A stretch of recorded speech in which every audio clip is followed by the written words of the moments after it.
To use the different gradient options that you've got in the paint editor, you can click on fill and you can see the different styles that you can choose from. So there's the vertical, the horizontal, and there's a radial. So I'm going to go with this one first, and then you'll see that you've got two different colors. So it's going to be one color fading into another color.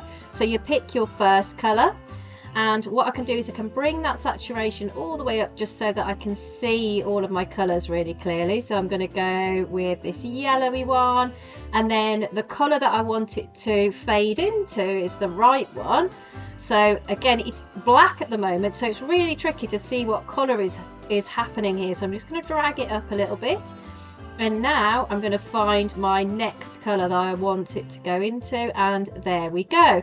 And if I decided I wanted to use a different style gradient, then I can just click between them. If I want it the other way round, I can just press swap like that. So they're just some tips for using the gradient tools in the Scratch Paint Editor.